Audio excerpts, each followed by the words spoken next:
Olá, tudo bem? Eu sou o Creteu e essa é mais uma aula de tira dúvidas aqui do curso de GNU Linux com o Debian do professor Creteu. É a aula de tira dúvidas, hashtag número 4. A gente já está aqui com alguns alunos na sala. Eu quero lembrar que eu tenho feito essa aula todas as quintas-feiras, às 19 horas, aqui neste endereço meet.git.si/curso GNU. O objetivo dessa aula é que a gente possa tirar dúvidas para quem está acompanhando lá no canal, o curso, para quem está no grupo e assim por diante, para tirar as dúvidas de uma forma mais direta, né? Com uma participação quase presencial, né? Com a participação instantânea, ativa. Né? Eu lembro que essa aula ela é ao vivo para quem teve a oportunidade e quis vir aqui na sala do JIT participar, mas que ela posteriormente, eventualmente com alguma edição, se for necessário, até hoje nunca foi, a gente publica também no canal para que todo mundo que não tenha podido chegar nesse horário possa também acompanhar. Então, vamos começar, né? Então, o pessoal já tem dúvidas aí, já pode mandar a primeira aí. Eu vou começar então respondendo a uma que surgiu enquanto a gente fazia aqui os nossos testes, né? Que é sobre os alfarrábios. Né? Alfarrábio é uma palavra antiga para dizer as anotações, as informações, né? Que eu sempre sugiro que a galera faça. Né? Então, quando você está acompanhando um curso, não precisa ser só o curso de GNU. É importante você anotar aquilo que você vai descobrindo, é importante você anotar aquilo que você pegou como dica de alguém, como você achou num site, de preferência com algum comentário para você não esquecer do que se trata, né? E aí daí é que surge esse tal de dicas NG, né? Eu venho construindo um arquivo que eu chamava antes de dicas.txt, onde eu colocava justamente esse tipo de coisa. Desde 1999, 2000, por aí, eu faço esse arquivo, né? Um arquivo de texto onde eu vou colocando informações que eu vou descobrindo. É claro que com o tempo, algumas dessas informações, elas ficam, eu decorei já, né? E aí eu não preciso mais ler, né? Mas elas continuam lá para me lembrar que um dia eu precisei ou eventualmente para aquelas que eu não consigo lembrar, né? E eu fiz, então, para poder ficar fácil para todo mundo, eu fiz um arquivo para mim, inclusive, né? Especialmente para mim, né? Quer dizer, a gente faz para a gente mesmo, né? Então eu coloquei na minha página do GitHub, que também está no Salsa, que também está no LibreGit, né, um arquivo que eu chamei de dicas.ng, que eu vou mostrar para vocês aqui agora. Vamos lá. Imagino que vocês tenham vendo aí, se você puder me dar um retorno de que está vendo a página, eu agradeço. Estou vendo aqui.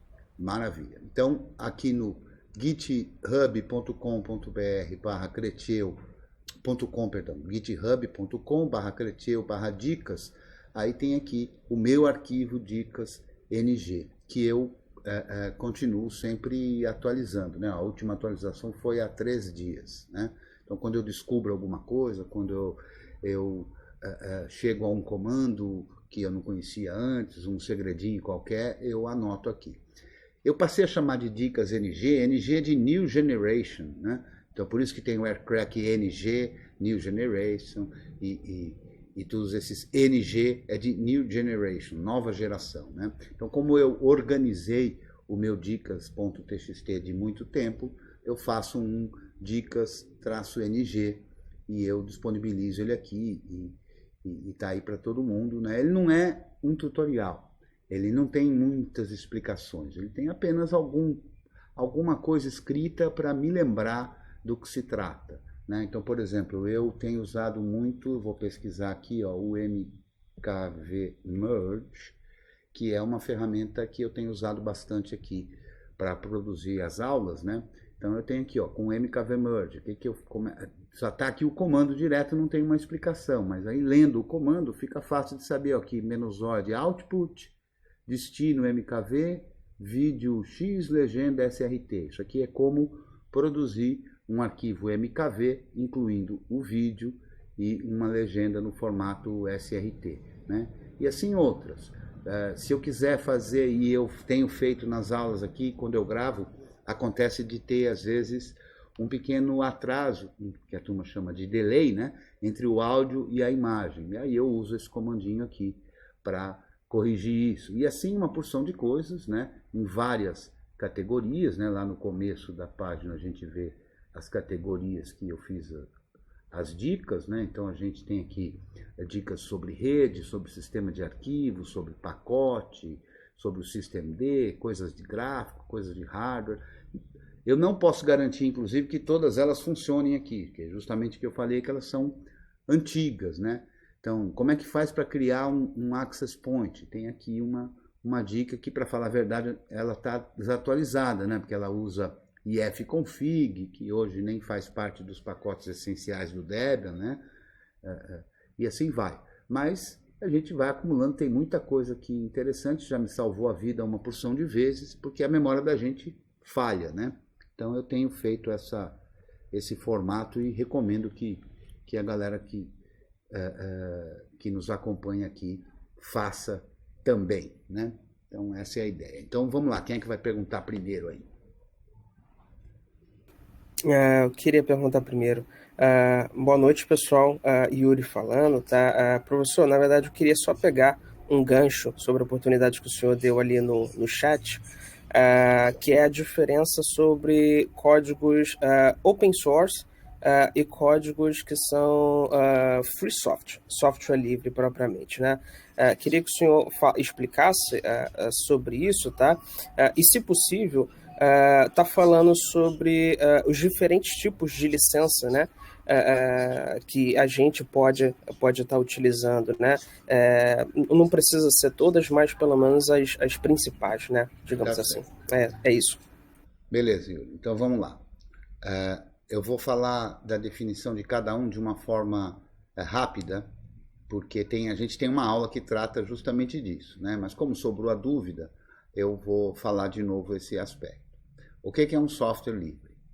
Um software livre é qualquer software cuja licença respeite o que a Free Software Foundation define como as liberdades essenciais dos usuários, que são 4.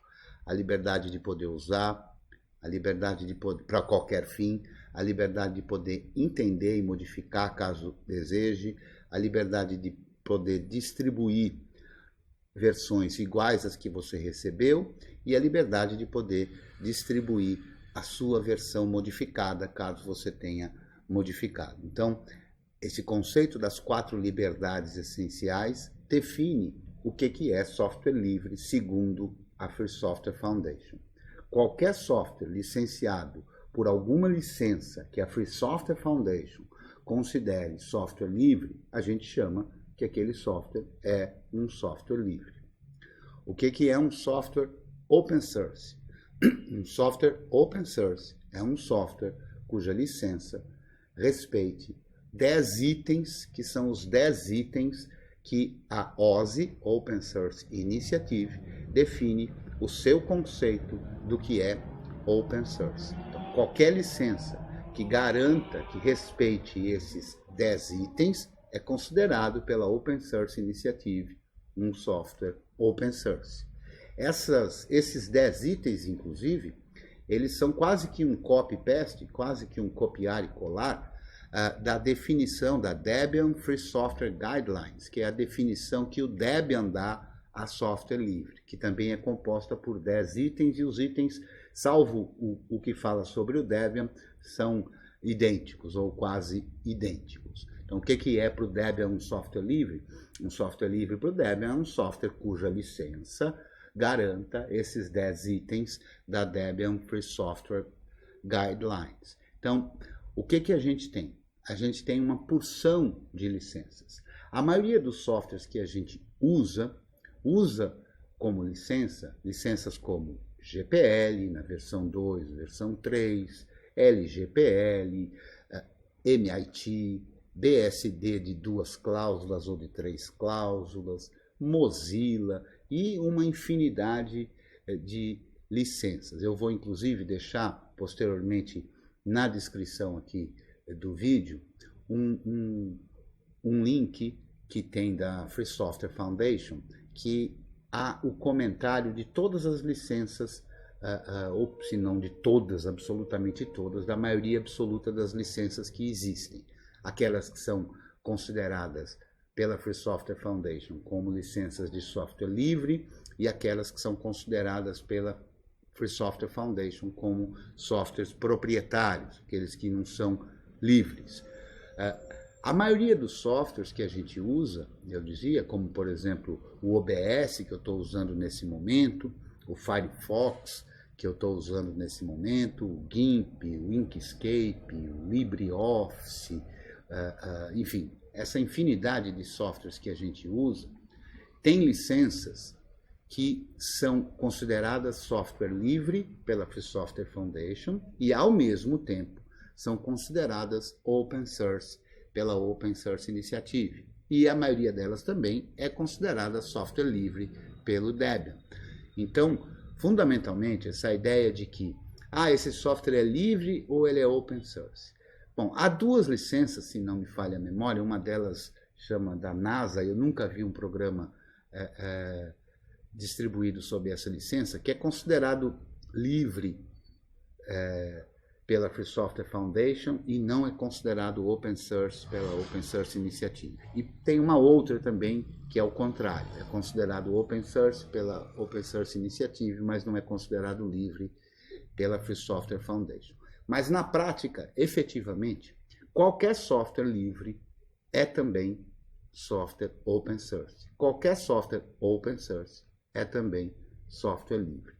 Então, onde é que está a diferença? A diferença está nos objetivos de cada grupo. O grupo do software livre, os ativistas do software livre, as pessoas que se dizem ativistas do software livre, objetivam um foco. Que foco é esse? O usuário. Então, o grupo software livre tem as suas motivações tentando garantir a liberdade do usuário. E para isso, a licença garante essa liberdade de software de cada usuário. O grupo de open source tem como foco principal que o programa seja o máximo de qualidade possível, que o programa seja desenvolvido colaborativamente. E é justamente por isso que o conjunto de licenças, que é um, é outro também. Faz parte de um, faz parte de outro. Então, as motivações de cada grupo são distintas.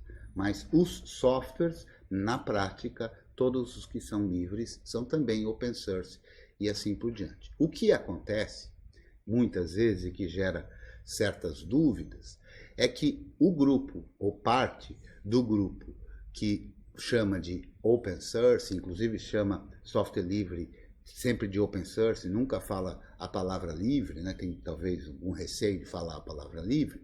Então tem muita gente que fala open source e justamente porque os objetivos são o funcionamento, muitas dessas pessoas não ligam se no meio daquele código que é livre, que é open source, tenha também coisas não livres, coisas proprietárias. E justamente por alguns não ligarem para isso, que acaba gerando também essa dúvida, né? Então tem gente que acha que para ser software livre tem que ser 100% livre. E para ser open source pode ter alguma coisa que não seja livre. Não, isso está errado. Se um software depende de algo que não é livre, ou se um software depende de algo que não é open source, esse software é proprietário.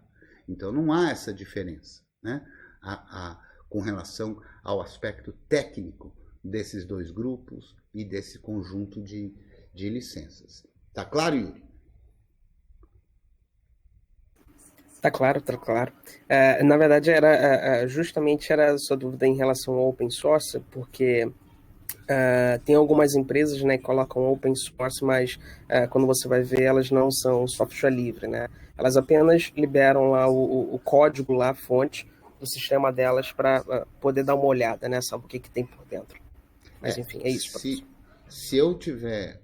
E aí tem um outro problema também que acontece, que se traduz open source ao pé da letra como código aberto, né?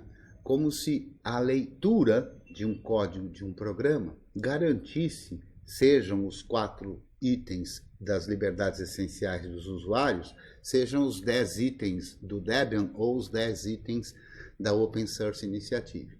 Não, o acesso ao código é condição sine qua non, quer dizer, é condição imprescindível, seja para ser livre, seja para ser open source, seja para ser Debian Free Software.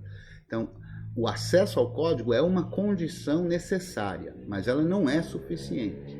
Para que o software possa ser considerado livre, open source, o que a gente pode fazer com esse código é que vai definir isso. Então, se eu disponibilizo um código e digo que os iranianos não podem usar, portanto, a liberdade zero, no caso da Open Source, ou no caso da Free Software Foundation, não está sendo respeitada. Por quê?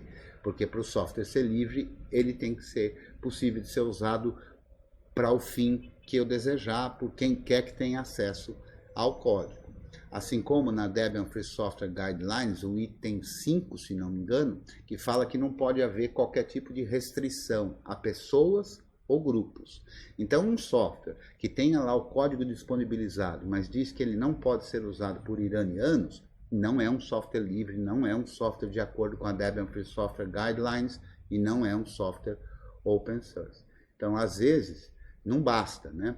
Inclusive porque apenas ter acesso ao código, sem que eu possa, por exemplo, compilar, eu não tenho como ter certeza que a versão que eu estou rodando compilada é realmente fruto daquele código que eu vi e auditei. E é por isso, inclusive, tem um projeto muito interessante no Debian, pelo qual os pacotes vão se adequando, estão se adequando, que chama-se Reproducible Build, que é a construção do pacote a partir dos fontes de forma reprodutível. O que quer dizer isso? Quer dizer que se eu baixo fonte na minha máquina, compilo o pacote, e você aí baixa fonte na sua máquina e compila o pacote, os pacotes que estão adequados a esse Reproducible Build vão produzir, seja na minha máquina, seja na sua, exatamente o mesmo binário. E essa busca é importantíssima justamente para que qualquer um possa ter a garantia e testar isso, se aquele binário que a gente está usando é mesmo fruto do código que a gente pegou. Então não adianta nada apenas ter o código à disposição, né? E mais do que isso, se eu liberar um código, ainda esses dias aconteceu no grupo, eu não me lembro, me desculpe se for alguém que esteja aqui na sala ou alguém que esteja nos assistindo, eu não me lembro o nome da pessoa, mas ele disponibilizou um código de um script objetivando que ele fosse livre, mas sem saber, ele apenas disponibilizou o código, sem mencionar a licença, né? Então, para que um software seja livre, para que um software seja open source, ou para que um software esteja de acordo com a DFSG, precisa que no próprio código tenha a licença da qual ele está sendo distribuído, né? Então não basta escrever e ter a vontade de que ele seja livre. Precisa escrever e precisa escrever no próprio código que ele é livre sob a licença tal, né? Então a maneira como ele vai ser distribuído e o que ele vai poder ser, as pessoas que tiverem acesso vão poder fazer com aquele código tem que estar expressa. Do contrário, ele é um software proprietário, é um software não livre, né? Então é importante ter essas coisas bem esclarecidas, né? Eu acho que vale também dizer que nesse conjunto todo de licenças, a gente poderia fazer uma divisão de 2 grupos de licença. Um grupo de licença que, além de ser software livre, estabelece um critério para a liberdade, como poderíamos dizer assim, uma responsabilidade, né? Que são as licenças que implementam um conceito chamado copyleft. Então, um software licenciado por uma licença copyleft, por exemplo, a licença GPL, ele é um software livre porque respeita as 4 liberdades essenciais, mas ele impõe uma responsabilidade. Que responsabilidade é essa? A liberdade 3 de poder distribuir para frente a sua versão modificada é garantida, você pode fazer isso. Mas numa licença de copyleft, ele ainda atribui que se você quiser passar para frente, você precisa dar a quem você distribui exatamente os mesmos direitos que você teve. Ou seja, um software que é distribuído sob uma licença copyleft não deixa de ser livre nunca. Por quê? Porque a licença impede, proíbe, né, que ele seja fechado.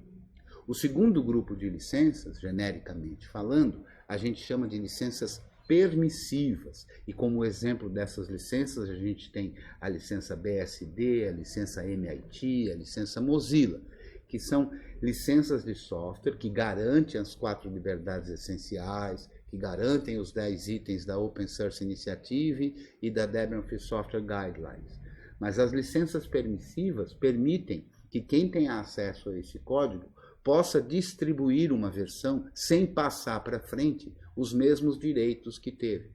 Por exemplo, eu posso pegar um software e fazer alterações e distribuí-lo como software proprietário.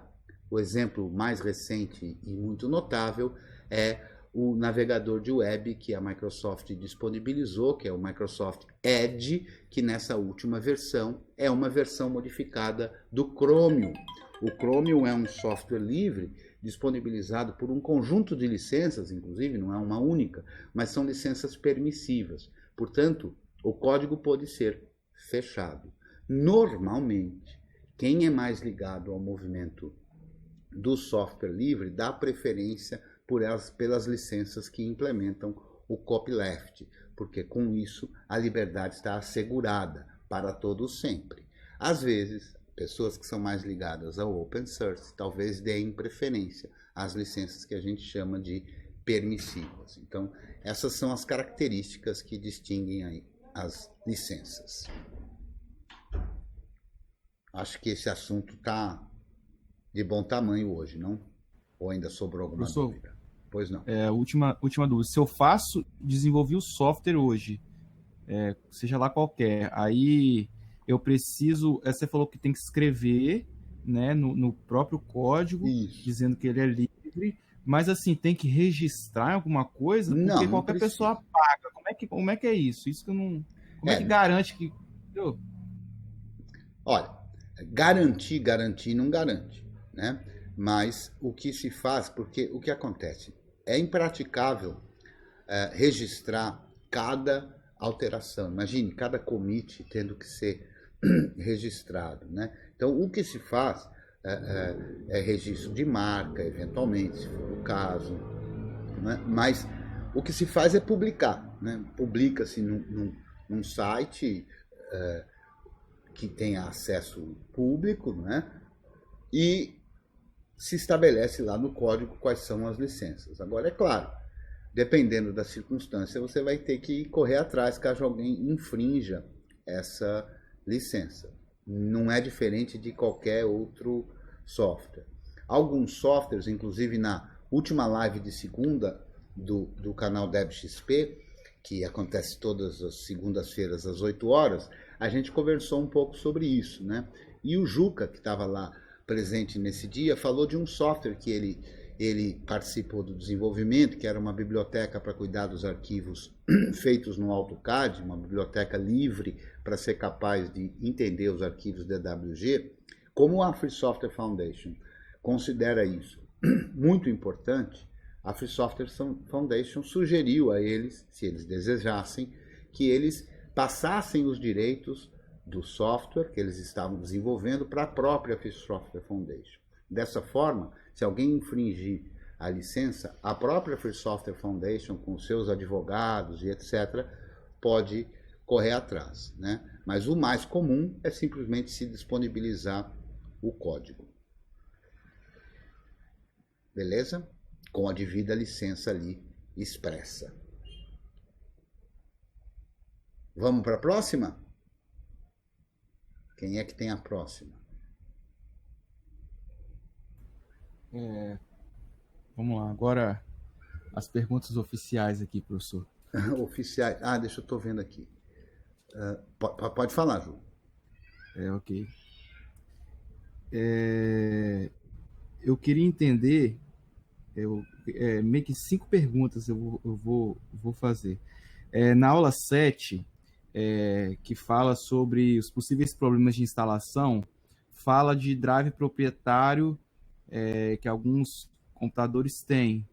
E aí você dá a ideia de poder baixar depois de algum lugar, colocar no pendrive. Uhum. Mas eu não sei qual é o drive, eu não sei aonde eu baixo esse drive para poder instalar, e eu não sei como instalar esse drive porque eu tenho até aquela dúvida de questão dos pacotes do Debian, entende? Para poder não dar conflito nem nada desse tipo. Beleza.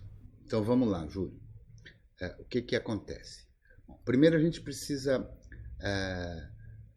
deixar claro um aspecto que é o seguinte. Na maioria das vezes o que falta não é um driver. O que é um driver? Um driver, no contexto do kernel Linux, a gente chama de módulo. Então é um conjunto, um pedaço de programa que vai, em tempo de execução, se juntar à execução do próprio kernel. Então a isso a gente chama de módulo. Tem 2 tipos de módulo fundamentalmente. Um módulo que implementa uma funcionalidade, como por exemplo conhecer um determinado tipo de sistema de arquivos, e um módulo que é para fazer a comunicação com um determinado hardware. A maioria dos casos já está disponível no kernel Linux, que é disponibilizado no Debian, uma gama enorme de módulos que atende à maioria absoluta dos dispositivos, né? Então, o que acontece? Em alguns casos, como em algumas placas de rede Wi-Fi, em alguns dispositivos Bluetooth e coisas desse tipo, além deste módulo, que é efetivamente o driver, alguns desses dispositivos precisam de um firmware. O que é um firmware? Um firmware é também um conjunto de programas, é software, mas ao invés de ele ser executado no processador principal da máquina, ele é executado no processador do próprio dispositivo. Então, um firmware de uma placa de rede Wi-Fi é um trecho de programa que é executado pelo processador da placa Wi-Fi, que inclusive muitas vezes é de uma arquitetura de hardware diferente da arquitetura de hardware do computador que a gente está usando. Então, o comum numa instalação em que não funcione uma placa de rede Wi-Fi, normalmente não funciona pela falta desse firmware. E por que falta esse firmware? Porque o Debian, por padrão, considera apenas e tão somente os softwares livres como parte do projeto Debian. Então é por isso que os CDs de instalação do Debian não instalam sem a anuência do usuário, sem a concordância do usuário, sem a consciência do usuário, nada que não seja livre, né? Então se você faz uma instalação normal do Debian, nada que não é livre não vai ser instalado, nada não livre é instalado. Posteriormente, se você desejar, né, e o Debian considera que alguns usuários podem precisar de algum programa que não segue a Debian Free Software Guidelines. Então, o Debian mantém seções nos repositórios que são destinadas, são 2 seções. A seção Contrib, que só tem softwares livres, mas que eventualmente só está ali porque algum software precisa de outro software que não é livre, né? Então, ele estaria ali. E, por exemplo, como era no passado, existia um software que estava no Contrib, que era um conjunto de scripts que servia para baixar o Flash Player, o plugin de Flash, coisa que hoje em dia quase ninguém mais usa, né? Mas o pacote, ele não trazia o Flash, era um pacote que era um script que buscava na internet o software não livre. Portanto, ali estava apenas para trazer um software não livre. Então, ele vai para essa seção Contrib. E na seção Non-Free é onde estão os softwares não livres que foram preparados para funcionar no Debian. Eles não são parte do projeto Debian, mas eles são preparados para funcionar no Debian. E o que é que tem nessa seção non-free? Fundamentalmente o que tem lá são os pacotes que têm firmwares, como por exemplo os firmwares dos dispositivos de Wi-Fi. Como é que a gente descobre, Ju? Eu tenho uma aula específica para falar isso, que chama-se Desvendando o Wi-Fi. Posso deixar o link aqui na descrição, mas está aqui no canal. Mas eu acho que a parte fundamental de entender disso, eu vou abrir aqui o meu terminal para mostrar um pouquinho sobre isso, né? Então, olha só, eu vou virar toda a poderosa routine aqui, né? E ó, lembrando que na minha máquina eu me torno a toda poderosa routine com su. Por quê? Porque eu fiz um alias, né? Um alias em que quando eu digito su, na verdade eu estou digitando su menos, né? Aí provavelmente você vai ter que digitar o su menos. E o que faz esse menos? Esse menos faz carregar as variáveis, precisa acertar a senha, carregar as variáveis de ambiente do usuário root, né? Então, sem acertar a senha não vai. O cara tá velho, ele não consegue digitar a senha e falar ao mesmo tempo, né? Quando masca chiclete, tropeça. Então, su menos carrega as variáveis do ambiente do usuário, as variáveis de ambiente do usuário. Por exemplo, se a gente olhar aqui, ó, echo path, que é o caminho no qual o bash vai procurar pelos binários, no usuário root tem esse caminho aqui, ó, /sbin, que não faz parte do path dos usuários convencionais. Então, quando a gente roda su menos, a gente se torna o usuário root, né? E carrega as variáveis de ambiente desse usuário, por exemplo, o path.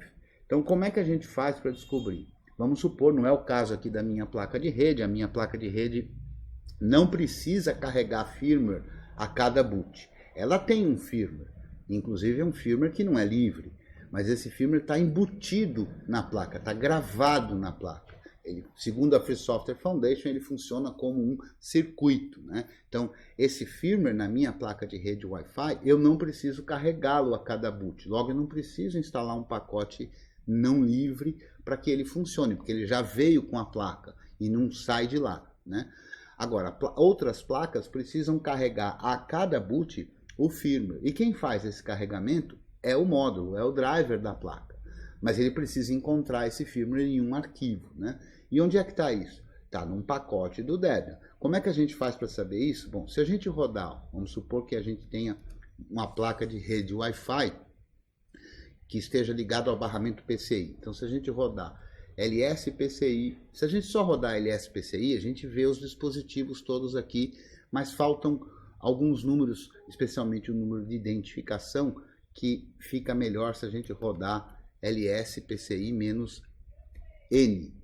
A gente só vê esses números. Se a gente rodar NN, a gente vê o nome e o número, né? Então, o meu dispositivo de rede aqui, ó, tem esse número aqui de identificação, 168800032. Se a gente quiser ver só os dispositivos de rede Wi-Fi, a gente pode fazer assim, LSPCI-NNKD 2.2.0280, que a gente vê só os dispositivos Wi-Fi. Esse número 0280 é a classe do dispositivo, né? Então a gente vê aqui várias informações. A gente vê quais são os módulos que são compatíveis com esse dispositivo. No kernel existe uma tabela que indica, olha, o dispositivo que tem tal número deve funcionar com tal módulo, o dispositivo que tem tal número deve funcionar com tal módulo. Aqui nessa outra linha a gente vê kernel drive in use, ou seja, qual é o módulo do kernel que está em uso neste momento por essa placa.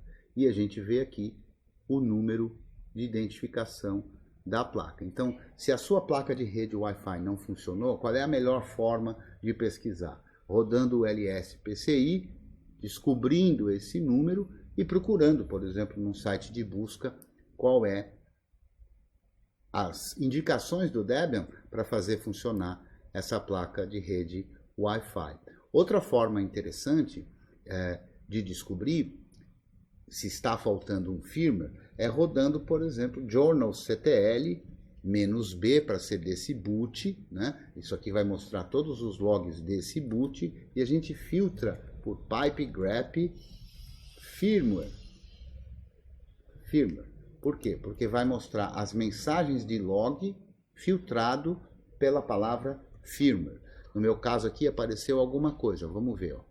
Apenas que está monitorando o diretório aqui, né? Então não tem nenhum firmware que não foi carregado. Se você tem uma placa de rede Wi-Fi que precisa de firmware, quando o módulo tenta carregar o firmware, ele não encontra o arquivo, ele apresenta uma mensagem de erro, né? E através dessa mensagem de erro, que a gente vê com esse comando que eu dei aqui, você sabe qual é o nome do arquivo do firmware que falta, né? De posse desse nome, vamos mostrar aqui eu vou mostrar aqui no meu navegador, ó. Vamos lá para o meu navegador, estamos aqui no meu navegador, ó. Se eu acessar aqui, ó, packages. Tá todo mundo vendo o navegador? Não estou vendo navegador não, professor. Tá vendo navegador não, então eu não fui para o lugar certo, vamos lá. Agora tá? Agora tô. Beleza. Falha técnica aqui. Então se a gente acessa packages.debian.org, a gente vai para uma página de pesquisa de pacotes do projeto Debian. E a gente pode procurar, navegar pelos pacotes em suas várias seções, né? Tem aqui as seções, a gente pode navegar pela categoria do software, mas o mais comum aqui é a gente fazer pesquisa, ó. Então a gente pode procurar por pacotes. Por exemplo, eu vou procurar por pacotes que tenham a palavra firmware, né? Então eu vou escrever aqui firmware e vou pesquisar. Eu quero pesquisar em qual versão do Debian? Na Experimento, na Instável, na Testing ou na Estável. Vamos deixar para Estável. E eu vou pesquisar então somente no nome dos pacotes. Eu clico aqui em pesquisar, o que é que eu vejo? Eu vejo pacotes cujo nome tem firmware e consigo ver a seção. Esse Atmel firmware está na seção não free. Esse Bladerf firmware está na seção contrib. Então a gente pode fazer uma pesquisa. Aqui estão os vários pacotes não livres e contribs que tem aqui, né? Mas se eu fiz então aquele comando no terminal e eu vi que o arquivo que está faltando é um arquivo do firmware, eu posso procurar no conteúdo dos pacotes. Então se eu chegar aqui, eu vou ver que eu já procurei um aqui num outro dia desses aí, ó. Apresentou ali na pesquisa que eu fiz com o journal -B filtrando por firmware, apresentou numa pessoa que estava tirando dúvida num dos grupos, esse nome de arquivo aqui, ó, B43/ucode e tal. Então a gente costuma pesquisar aqui, ó, pacotes que contêm arquivos com esse nome, ou ainda melhor, ou mais abrangente, pacotes que contêm arquivos cujo nome contém essa palavra-chave. E aí eu vou pesquisar. Com isso eu descubro, ó, esse caso aqui nem tinha, né? Vamos tirar esse B43 aqui que eu acho que vai aparecer. Vamos lá. Também não. Deixa eu procurar outro aqui, que eu procurei esses dias também aqui. Eu estou procurando por bin aqui, porque eu me lembrava que tinha alguma coisa bin na pesquisa. Deixa eu pesquisar um outro aqui. IW. Ó, por exemplo, esse aqui, ó.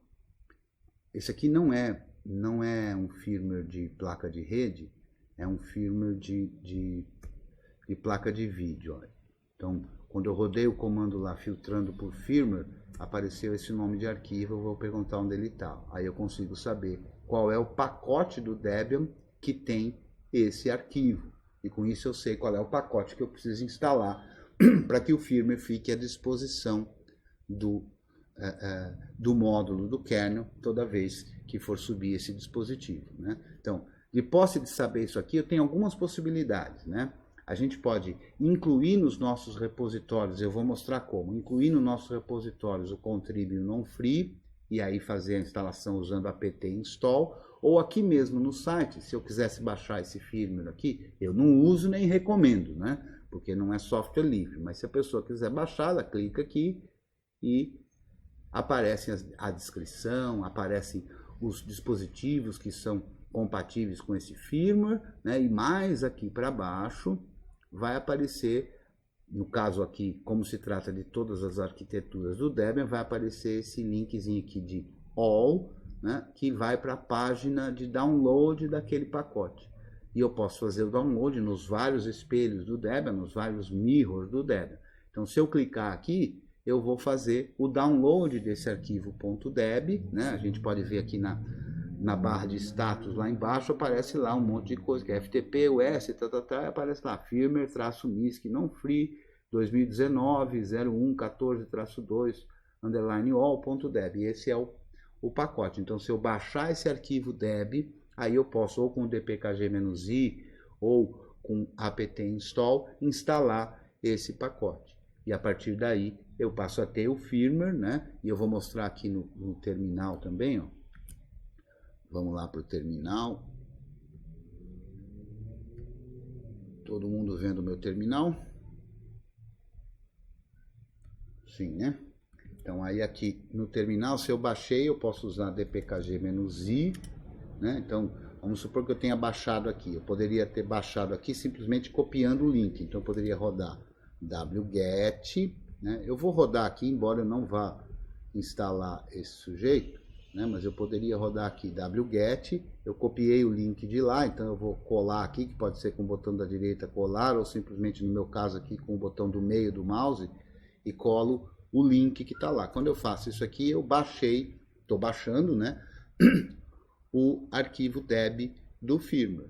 Então vamos lá, ele está baixando, ele chama firmware, misc, se eu olhar aqui nesse diretório, eu vou ver que eu tenho o arquivo baixado aqui, ó, firmware, -misc, e eu posso fazer o que para instalar? apt install /firmware, e aí eu instalo esse pacote, ou dpkg-i firmware, e eu instalo esse pacote. O que esse pacote vai ter?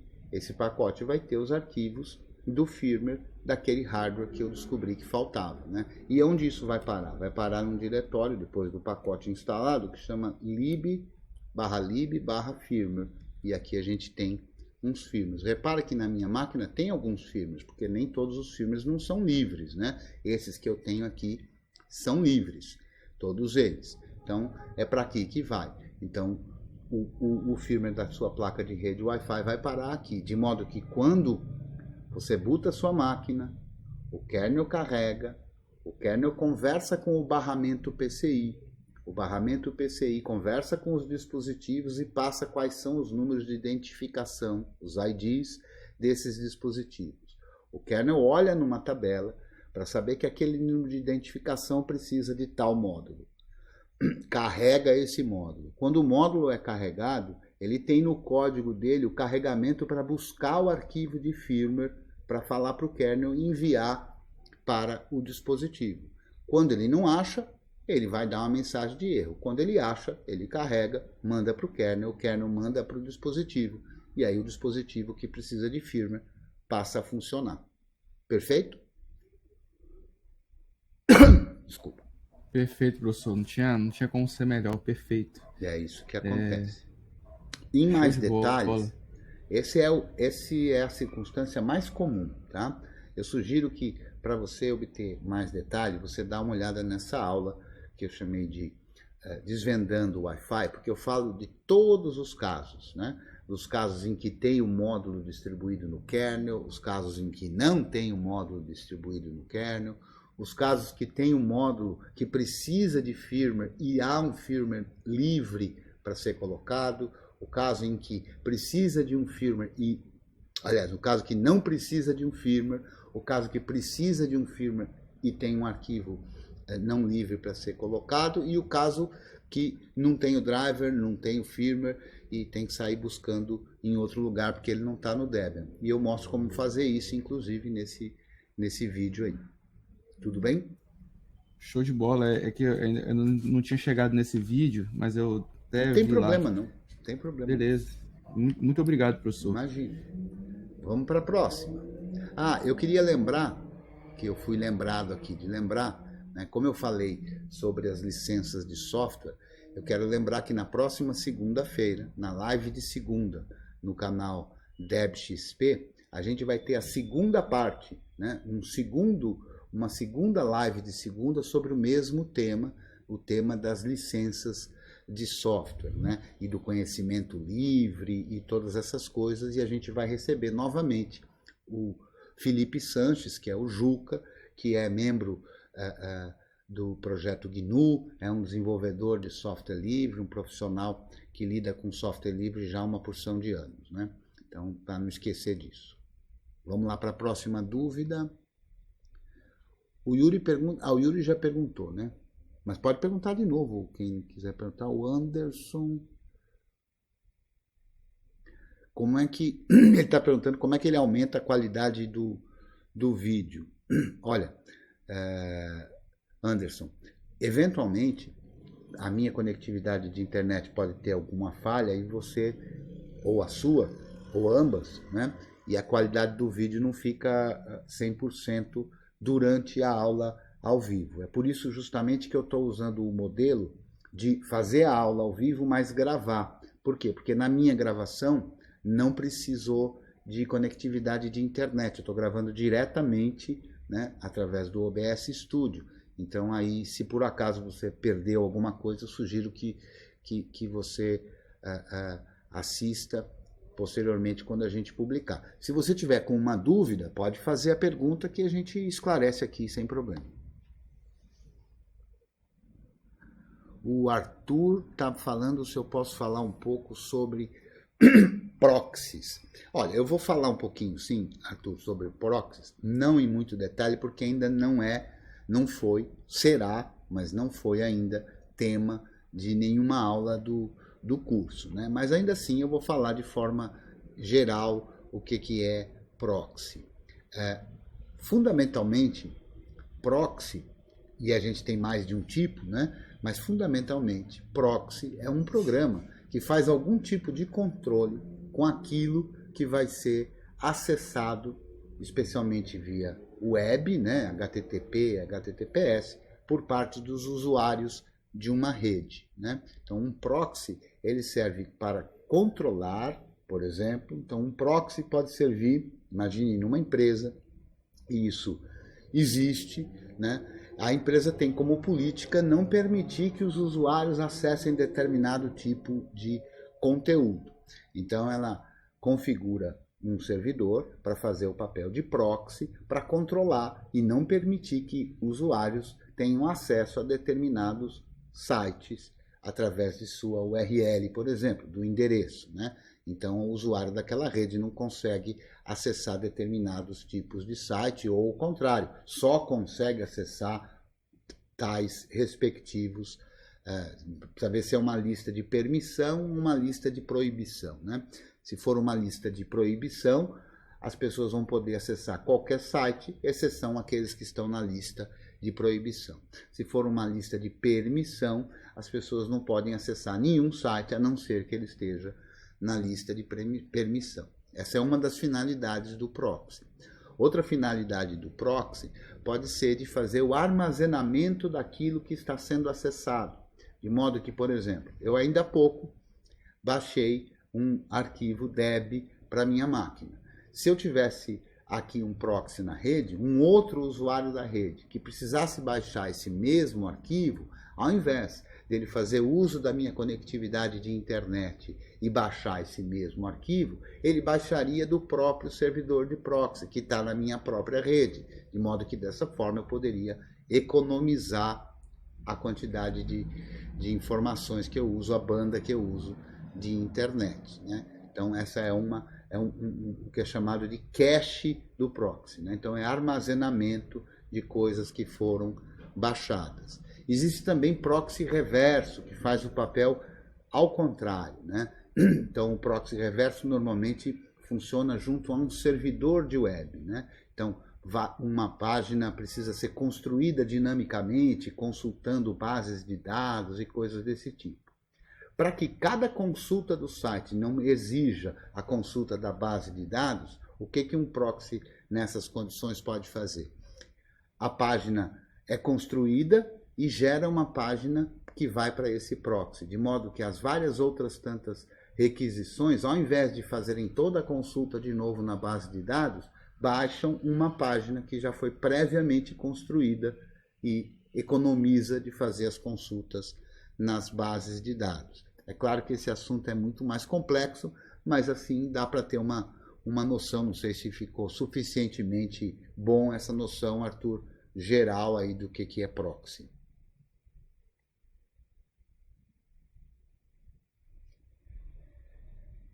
Vamos lá. O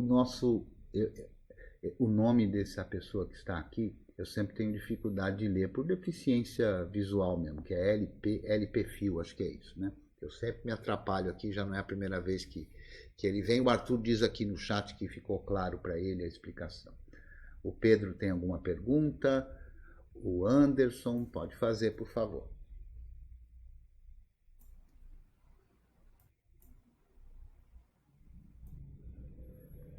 O Pedro está falando se o NG é not good. Eu não sei. Se para você for not good, pode ser. Né? Acho que você estava desatento. Eu respondi, viu, Pedro? NG é Next Generation ou New Generation. Né? Então, assim, tem o Aircrack NG, a de nova geração. Às vezes, um projeto veio de outro, recebe esse nome NG. O Dicas NG é a minha página lá de dicas, que depois que eu organizei, eu resolvi chamar ela de NG. É para fazer uma brincadeira, né? Vamos para a próxima pergunta. Professor? Pois não. Na aula 11 de FHS, fala sobre os diretórios, né? Dá uma geral sobre os diretórios. E eu queria entender, eu não consegui entender muito bem, pois não. Como funciona ali os arquivos dentro de /boot. Eu sei que tem kernel ali dentro, versão do kernel, mas tem EFI. Então eu queria entender que eles entendeu aquele diretório. Entendi. Por favor. Vamos lá. Então eu vou aqui novamente para o terminal e vamos olhar aqui o /boot da minha máquina. Então eu vou dar um cd /boot. Por padrão, nos sistemas Unix-like, todos os programas, os arquivos que sejam necessários durante o processo de boot, ou seja, de ligar a máquina, quando a gente liga o computador, eu tenho uma aula que explica isso em detalhes, que é a aula número 8, que fala de modelo mental, tá? Então, quando a gente liga a máquina, a BIOS faz uma porção de checagens e a primeira coisa que ela vai fazer é procurar por um programa capaz de carregar o sistema operacional. E a gente chama isso de bootloader. Então, nos sistemas Unix-like, os arquivos e os programas que sejam necessários para que o sistema seja carregado estão nesse diretório. O que é que a gente tem aqui? Depende de como é que é a sua instalação. Então, eu vou mostrar primeiro o que vai ter em ambas. Então, o que é que tem aqui? Aqui a gente tem o arquivo que é o kernel. Então, se vocês olharem aqui, ó, esse arquivo vmlinux-5.9.11-GNU é o arquivo do kernel. Esse efetivamente é o kernel. E ele é carregado pelo bootloader quando a máquina boota. Se a gente olhar aqui com ls-lh, a gente vê o tamanho dele. Ó. Ele é um arquivo de 12 megas, né? Que é o kernel que eu estou rodando. Se eu rodar aqui o name-a, a gente vai ver que eu estou rodando, a minha máquina é a máquina do Natsu, a gente vai ver que eu estou rodando o Linux Libre, né?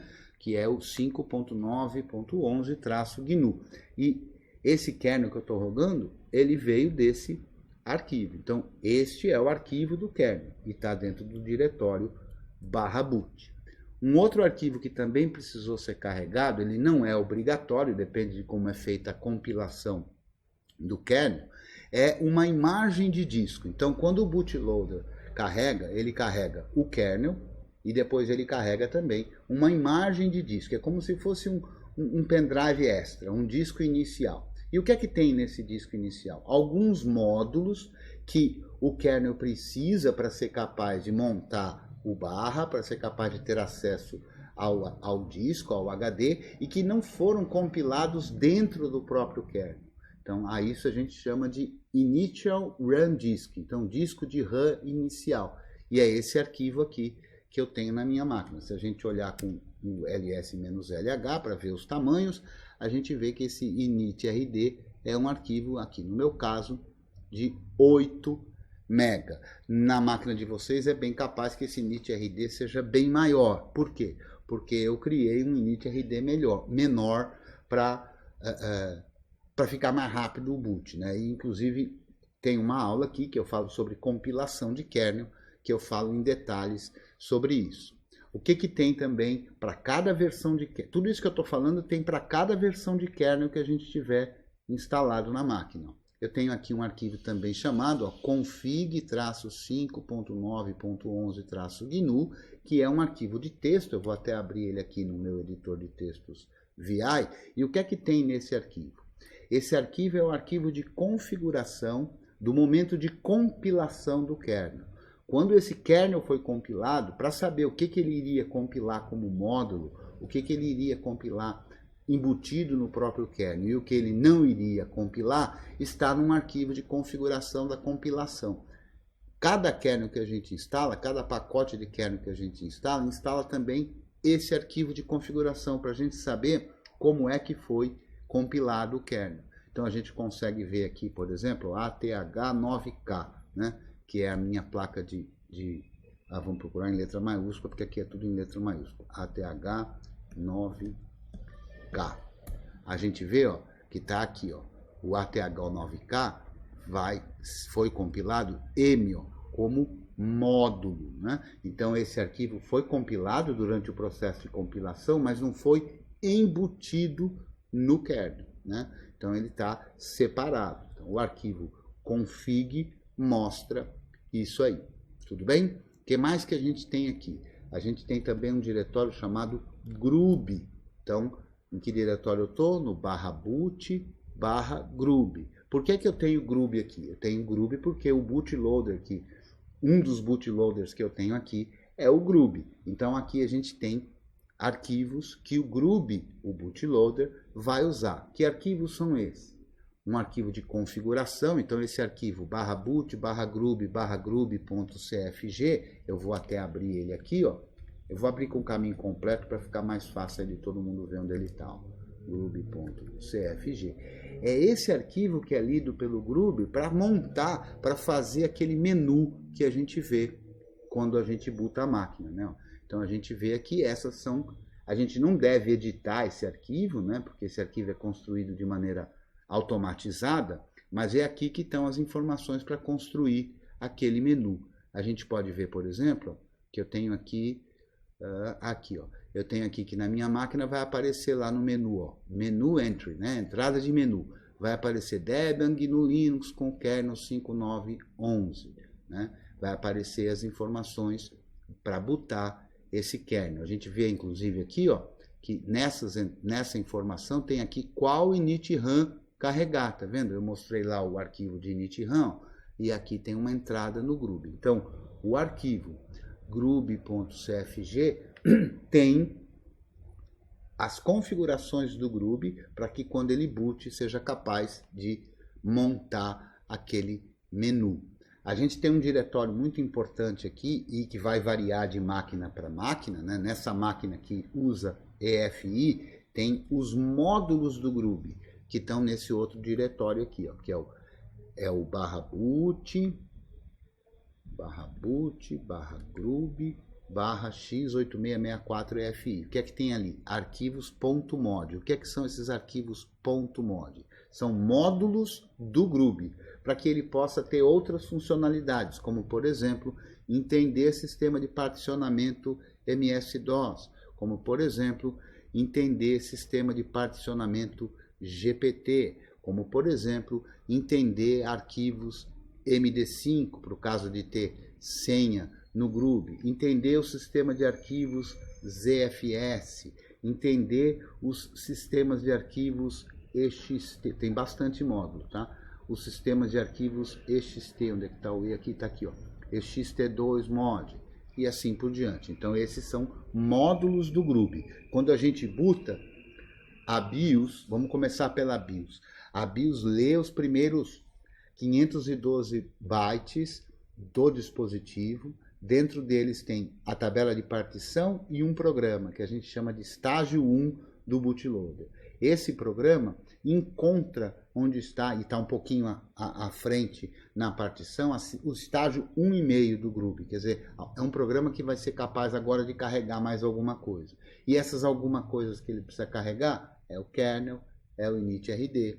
E para carregar o kernel, ele precisa ler o arquivo do kernel. Para ler o arquivo do kernel, ele precisa saber, conhecer o sistema de arquivos onde esse arquivo está armazenado. E é para isso que vão servir esses módulos, né? Então, o bootloader carrega e carrega certos módulos que vão estar naquele arquivo de configuração, né? Se a gente olhar de novo o arquivo de configuração, ó, vou olhar aqui o groovy.cfg e vou procurar por insmod, ó, insmod. Aí a gente vê, ó, que ele está carregando um módulo para ser capaz de funcionar em vários tipos de placa de vídeo, ele está carregando um módulo para funcionar em placa VGA, em placa box e assim por diante. A gente continua olhando aqui, ó, insmod, ó, carregando para poder dar suporte a tipos de particionamento GPT, para poder dar suporte a sistema de arquivos EXT, então EXT2, EXT3, EXT4, é através desse módulo. Então esses módulos todos estão aí. Eu vou colocar uma máquina virtual para funcionar, que é uma máquina virtual que, deixa eu ver aqui, eu acho que vai ser essa aqui, que é o Clovis. Eu não sei se essa é GPT, que é justamente para mostrar uma máquina virtual que não tem o EFI, né? Vamos dar uma olhada lá. O IP dela é o 153. Dá um tempinho para ela subir. E eu vou dar um SSH para administrar a máquina virtual. Ela ainda não subiu. Ainda não. Mais um tempinho para ela subir. Pronto, agora pela demora, ela ainda não. Ô, louco. Vamos lá, máquina. Vamos ver se deu algum problema na máquina virtual aqui. Vamos olhar aqui. Máquina rodando. Então, vamos ver se eu já consigo dar o login nela. Pronto, estou nessa máquina. Vamos ver se essa máquina aqui, eu vou rodar o fdisk-L e a gente vê, ó, que essa tem um sistema de particionamento DOS. Então, no sistema de particionamento DOS, por que eu usei o sistema de particionamento DOS? Uma máquina virtual está representando uma máquina virtual mais antiga e está botando por BIOS e não por o EFI. Então, se a gente olhar lá no mesmo diretório, cd/boot, o que a gente tem lá? Quase as mesmas coisas, ó, o initrd, só que aqui eu tenho também mais de um kernel, né? Nessa máquina virtual não tem o Linux livre. Eu tenho a versão que também é livre do kernel distribuído pelo Debian. Então eu tenho aqui dois kernels, inclusive, ó, o 19012 e o 19011. Está aqui o arquivo do kernel 12, está aqui o arquivo do kernel 11, está aqui o initrd do 12, está aqui o initrd do 11. Está aqui o arquivo de configuração que gerou essa compilação de kernel. Então a gente tem aqui as mesmas coisas que tem no outro, que é o FI. Mas se a gente olhar dentro do diretório Groovy, a gente vai ver que tem algumas coisas um pouco diferentes. O que? Este outro diretório aqui. O que é que tem nesse diretório? ls/boot/groovy i386pc. Os mesmos módulos que a gente tinha no outro. Só que nesse caso, para a arquitetura i386pc, porque são os módulos que são compatíveis para funcionar com o Groovy de BIOS, né? Então a gente tem um outro Groovy diferente. Quando a gente usa o EFI, a gente tem um Groovy responsável para poder funcionar nas BIOS UEFI. Quando a gente tem BIOS, a gente tem um outro Groovy para funcionar na BIOS, né? Se a gente olhar, vou sair daqui, vou desligar aqui a máquina virtual, desligando a máquina virtual. Aqui na minha máquina real eu vou virar a toda poderosa rotinha para mostrar o diretório /boot/EFI. O que é que tem nesse diretório? Se a gente olhar com o df-h, a gente vê tudo que está montado. E eu vou inclusive passar o parâmetro T maiúsculo, que mostra o sistema de arquivos que tem naquela partição. Então a gente consegue ver, ó, que eu tenho uma partição que é o /dev/sda1, que é a primeira partição do meu disco, e ela tem um sistema de arquivos FAT, ó, que aqui no GNU a gente chama de VFAT, né? É o FAT32. E essa partição foi montada no /boot/EFI. E o que é que fica nesse /boot/EFI? Os vários programas bootloaders, normalmente, especialmente, que vão funcionar para BIOS UEFI. E se a gente olhar dentro desse diretório, /boot/EFI, vai ter um outro diretório chamado EFI. E é aí que vão estar as coisas. Ó. Então a gente tem aqui um diretório chamado Debian, que é onde vai estar o GRUB do Debian. Eu vou fazer aqui, ó, ls/boot/EFI, EFI maiúsculo, Debian. E a gente vai ver aqui, eu tenho dois arquivos aqui. Um é o grub.x64.fi, que é o arquivo do GRUB. Então, numa máquina com EFI, boota, a UEFI procura por uma partição deste tipo e procura num espaço da própria UEFI que chama NVRAM, que daqui a pouco eu falo, qual é a entrada que ele deve buscar. E nessa entrada indica esse arquivo. Então ele põe para rodar esse arquivo. Esse é o bootloader para funcionar em UEFI. Eu tenho um outro arquivo EFI aqui, que é um programa que serve para fazer a atualização da BIOS. Então, se eu der boot e escolher esse programa vai permitir que eu faça a atualização da BIOS. Dá para ver aqui que eu não tenho só isso, né? Se eu rodar um find aqui, ó, find/boot/EFI, eu vou dar até um pipeless aqui para paginar, porque eu tenho uma porção de coisas. Ó, eu tenho aqui esse que eu acabo de mostrar para vocês, que é o Debian, que tem aqueles arquivos lá que eu falei, né? Inclusive tem o arquivo da própria BIOS aqui, ó. A última vez que eu fiz a atualização da BIOS, eu deixei o arquivo aí. Mas eu tenho um outro diretório chamado Refind. Por quê? Porque eu uso um outro bootloader. Eu uso um bootloader aqui que chama Refind. Então eu não uso necessariamente o GRUB. Embora eu tenha o GRUB, eu uso esse Refind, que é um pouco mais bonitinho. E aí a gente tem os arquivos desse Refind aqui, inclusive com ícones, com chaves de certificado, o tema, né? E por aí afora. Então, se você tiver numa máquina que é dual boot, por exemplo, você vai encontrar dentro desse diretório um diretório chamado Microsoft. E o que é que vai ter lá nesse diretório Microsoft? O bootloader do Windows. O bootloader que é usado pelo Windows para dar boot pelo Windows. Então, esse diretório /boot/EFI, ele fica montado, né? Vamos mostrar de novo, df-ht, ele fica montado na primeira, normalmente na primeira partição, não é obrigatório que seja a primeira, mas normalmente na primeira partição ele fica montado para ter os programas que vão ser executados diretamente pela BIOS UEFI.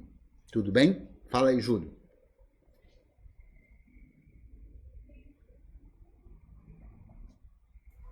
Opa, professor. Show de bola. Até acompanhei no meu computador aqui. Ah, que ótimo. Isso é importante. Importante acompanhar que você encontrou. Você usa o EFI aí, não é? É, exatamente. Exatamente. Aí a pergunta vem agora, seguindo essa ideia aí. Por que a gente faz o grub install no disco e no dispositivo e não numa partição? Exato. Então vamos lá. Eu tenho aqui um desenho. Eu vou mostrar um desenho aqui para vocês, que eu trouxe aqui, porque eu imaginei que fosse ter essa pergunta, né? Então eu vou mostrar esse desenho aqui para vocês. Uma ilustração que vai estar numa próxima aula aí, que eu vou falar sobre isso com mais detalhes, né? Mas a gente tem já ele aqui para mostrar. Então olha só, o que eu fiz aqui? Cadê o meu cursor aqui? Tá ali. Então olha só, o que eu fiz aqui?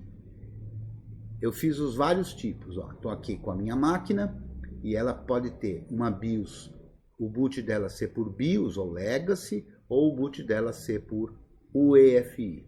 Normalmente, Quando a gente usa boot BIOS, a gente usa um sistema de particionamento que chama DOS.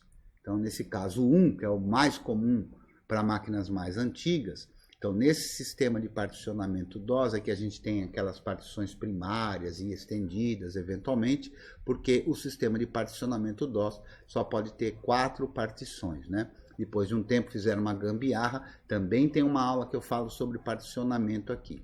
Então, essa parte vermelhinha aqui, ó, eu estou representando, está fora de escala, mas essa parte vermelhinha eu estou representando a MBR, a Master Boot Record, que são os primeiros 512 bytes do dispositivo. Então, esse retângulo todo aqui é um HD, um pendrive e assim. Nos primeiros 512 bytes tem o Master Boot Record que está aqui. Onde é que está o GRUB? Ó? O GRUB está aqui, ó, e ele vai ser lido na hora que bootar. Então, quando bootar, a BIOS procura por esse dispositivo, a gente pode definir na BIOS mesmo, na configuração da BIOS, no setup da BIOS, né? Qual é a ordem de dispositivos, para o caso de eu ter mais de um HD.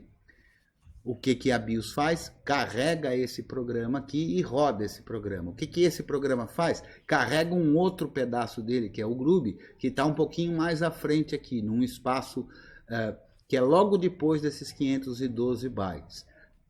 Ele carrega o que é chamado de estágio 1,5 do GRUB. Aí esse aqui, GRUB, é que vai carregar lá os módulos, né? E que posteriormente carrega o kernel, carrega o init.rd e pode dar boot na máquina. O outro caso mais comum, quando a gente tem uma BIOS UEFI, é a gente usar o sistema de particionamento GPT. No sistema de particionamento GPT, deixa eu tirar a minha cara aqui para ela não atrapalhar. Vamos tirar a minha cara aqui para não atrapalhar. Pronto. No sistema de particionamento GPT tem uma partição que é FAT, que também é chamada de ESP, que é onde fica o GRUB efetivamente. Então, quando a máquina dá boot, a BIOS EFI procura por uma coisa que está dentro dela que chama NVRAM, que tem as entradas, ou seja, que indica, olha, você deve botar esse ou deve botar esse. E aí ele então vem buscar aqui nessa partição o que ele precisa carregar. E aqui vai estar o GRUB, conforme a gente viu. Aí esse GRUB roda, carrega mais alguns módulos para ele entender sistemas de arquivos e tudo mais. E aí carrega o kernel, carrega o init.rd e o sistema funciona.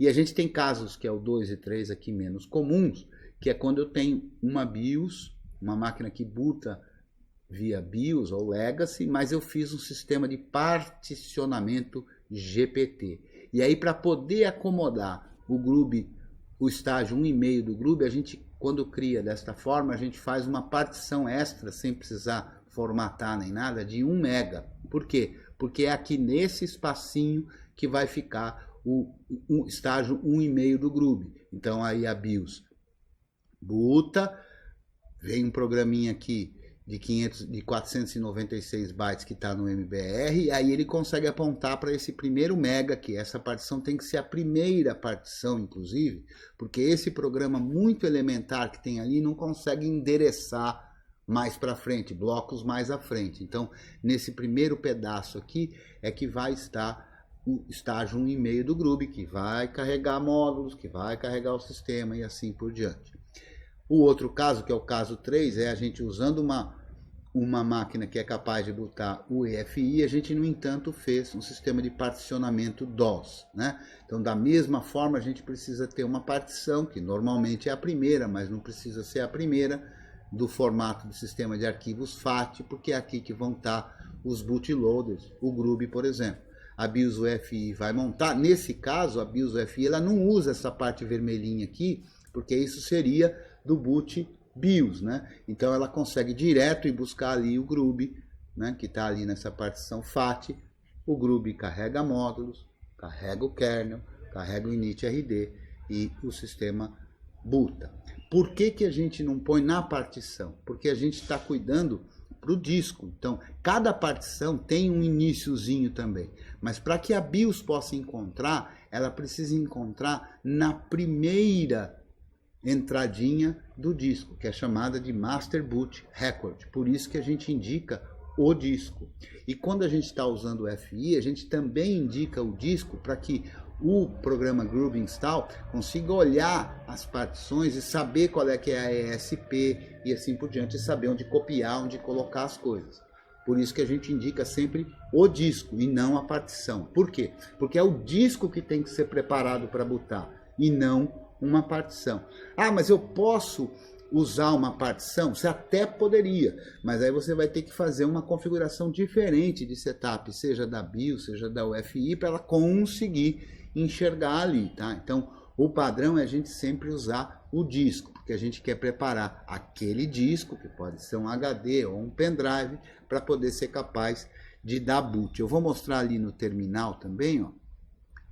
Mostrar ali no terminal como é que eu faria para instalar o Groovy. Eu faria groovy install /dev /sda para o meu disco. Ó. Vou até fazer isso. Ó. Ele diz que ele identifica que foi bootado via o EFI, né? E, portanto, as variáveis do EFI foram carregadas e ele, inclusive, consegue, então, saber que ele vai precisar instalar para o que é chamado plataforma x8664-EFI, né? E aí, depois, ele diz aqui, porque ele cria entradas novas, ele diz que a instalação foi terminada sem erros reportados, né? Então, a gente precisa instalar para que esse disco fique pronto para dar boot. Eu aqui, no meu caso, eu vou rodar até aqui um dpkg reconfigure refind, por quê? Porque esse é o bootloader que eu uso. Ó. Quer realmente instalar o refind na ESP, na partição VFAT? Quero. Pronto, aí ele vai e instala. Com o refind, eu vou mostrar aqui o refind para vocês. Vai ter que ser aqui numa máquina virtual. Deixa eu preparar aqui. Essa máquina aqui tem.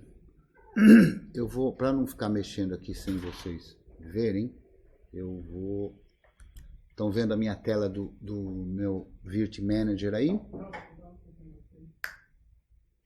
Tô vendo sim, professor. Maravilha. Então eu tenho essa máquina Debian 10 aqui, né?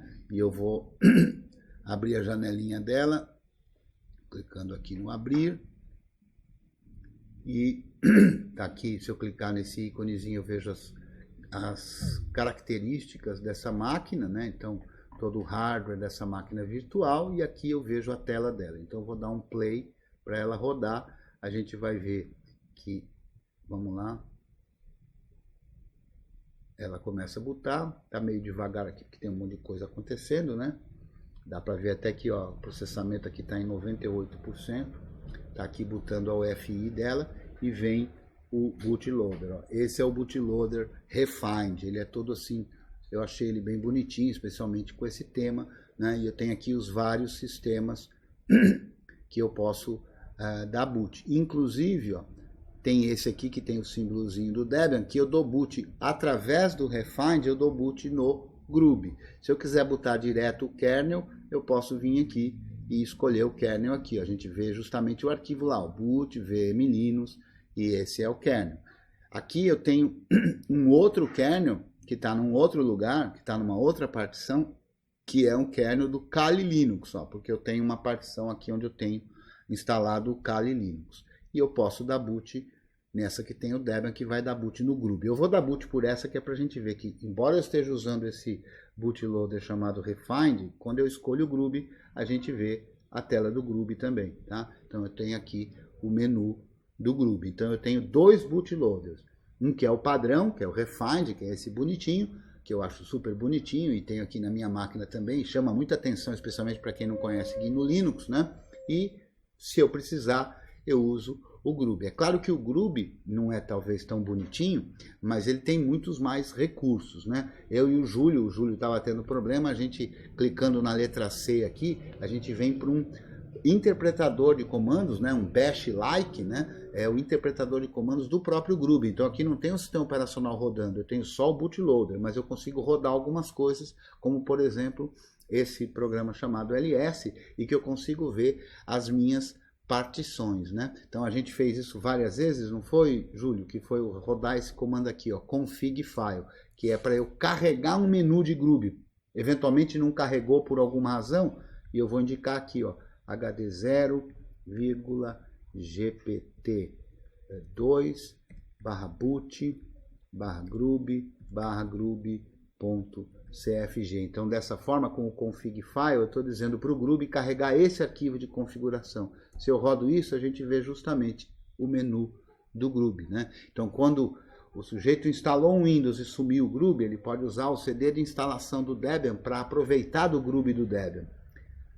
Chegou na tela do grub, apertou C, eu tenho um terminal. A partir desse terminal, eu consigo ver as partições que eu tenho, descobrir o que tem nelas. Então, se eu fizer ls HD 0, vamos fazer em cada um, GPT1, e ao final eu vou passar uma barra aqui, aí a gente vê o que tem aí dentro. Tá demorando um pouquinho porque é meio lento aqui a parada com tudo isso ao mesmo tempo, mas a gente com os LS consegue ver tudo que a gente tem naquela partição. Tá demorando bastante, inclusive, né?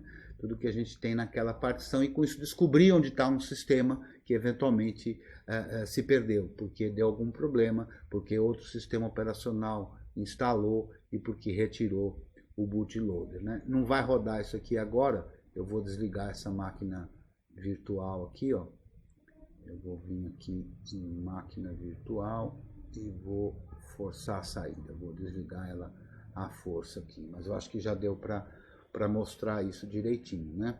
Então, vamos voltar lá para os nossos slides. Estamos aqui no slide. Ficou claro, Júlio? Ficou sim, professor. Ficou claro. Muito obrigado. Se eu puder fazer mais uma perguntinha para finalizar. Pode, a gente está bem no finzinho já, né? Inclusive eu quero apresentar, antes de você fazer a pergunta, eu quero apresentar umas coisas aqui que eu preciso apresentar, que são essa aqui, porque inclusive eu quero aproveitar para dizer que a gente não vai até as 9 horas, porque hoje a gente... O DebXP, né?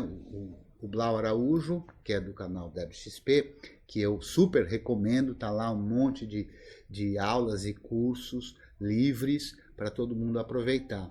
E no dia de hoje, quinta-feira, é o dia que foi, que já me habituei, inclusive, de assistir às aulas da programação em AWK, né? Elas costumavam acontecer às 8 horas, mas numa delicadeza bem bacana do Blau, o Blau adiantou hoje a aula, né? Mudou o horário da aula para que a gente não conflitasse a minha aula com a aula dele. Então, daqui a pouco, no canal DebXP, a gente vai ter uma aula super legal sobre programação em AWK, em que o Blau vai falar de alguns exercícios e vai fazer algumas revisões sobre o curso. Eu super recomendo que a galera venha assistir. Faça a sua pergunta, Júlio. Eu só queria saber o que o FSTab tem a ver com tudo isso aí. Beleza. E também o pensamento que toda vez que eu instalo um programa, eu instalo o programa, ou faço uma formatação, alguma coisa, eu reinicio para ver se deu certo. É isso. Então vamos lá. O que o FSTab tem a ver com tudo isso? Vamos voltar lá para o terminal. O FSTab, FSTab. O que quer dizer FSTab? File System Table, tabela de sistemas de arquivos. Esse arquivo está no diretório /etc, então ele chama /etc FSTab. Quando o kernel boota, então a máquina ligou, tem a BIOS ou a UEFI, carregou o kernel, carregou o initrd, o kernel começou a rodar. O kernel começou a rodar, ele vai rodar o sistema de iniciação. A gente tem uma aula também aqui explicando isso. No caso do Debian é o systemd. O systemd vai colocar os serviços para funcionar e vai colocar uma porção de coisas que precisam funcionar assim que se boota. Uma delas é montar, é ligar as partições à estrutura de diretórios do nosso sistema. E para saber quais as partições que devem ser montadas a cada boot, o systemd consulta esse arquivo, que é o /etc FSTab. Se a gente olhar aqui na minha máquina, a gente tem aqui o UUID, que é o número de identificação da minha partição SDA1, que vai ser montada no diretório /boot EFI. A gente vê o UID, esse 6E, papapá, que é a identificação da partição, que no meu caso é o SDA4, onde vai ser montado o barra, inclusive com as informações de qual é o sistema de arquivos que vai ser usado.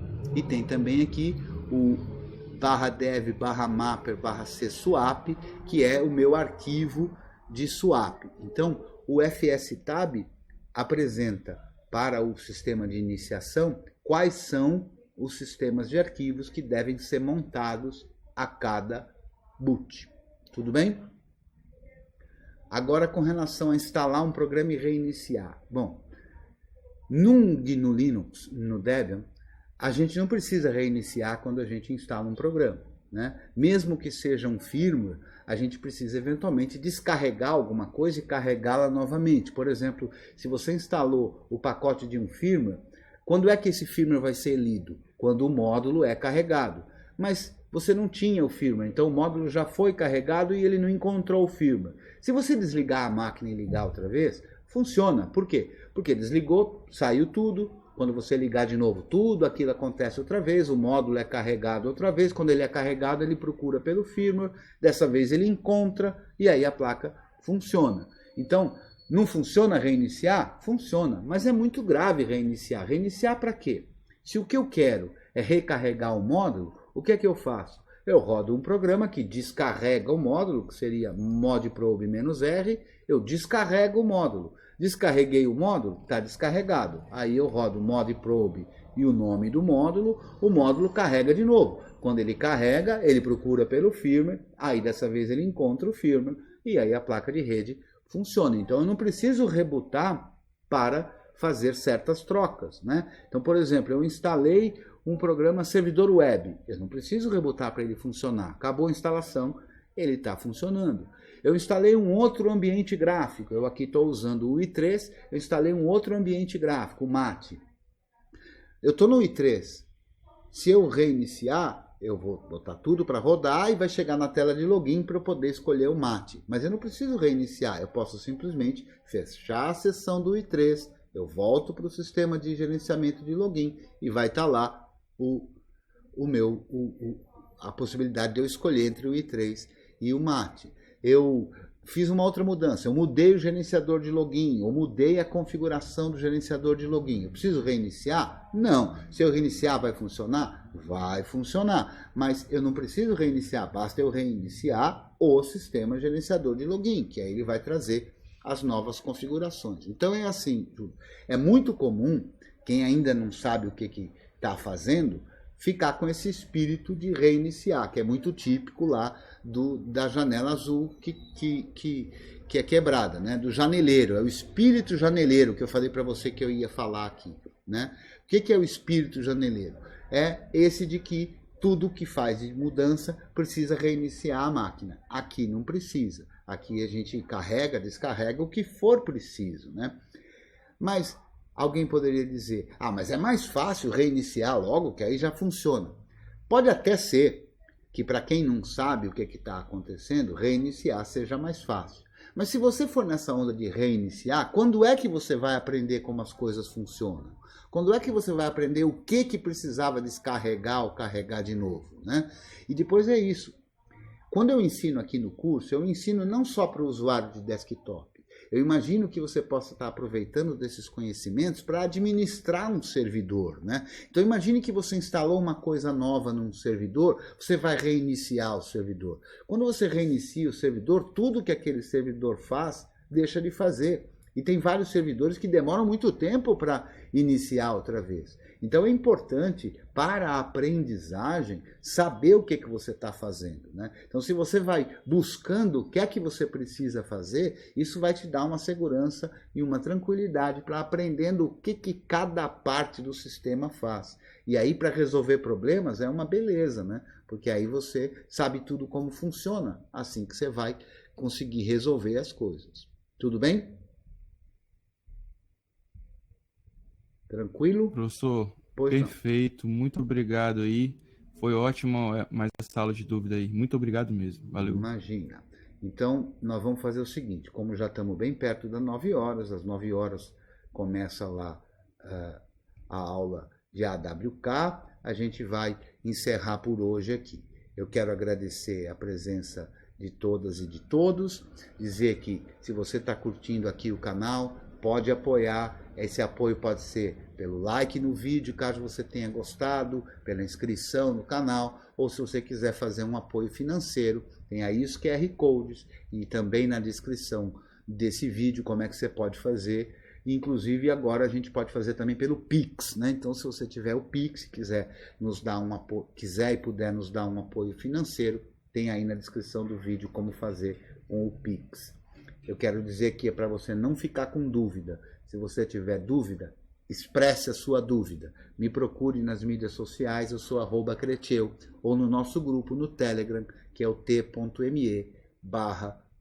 GNU.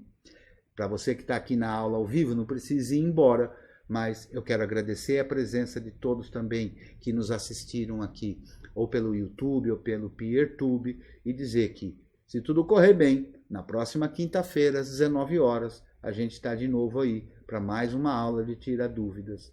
E eu espero que você tenha gostado dessa aula. Deixa eu aparecer aqui de novo, que eu me escondi aqui, né? Eu espero que você tenha gostado dessa aula, que ela tenha sido útil para você e que você pratique, faça exercícios, se imponha desafios, que você vai aprender bastante. Pode contar comigo aí.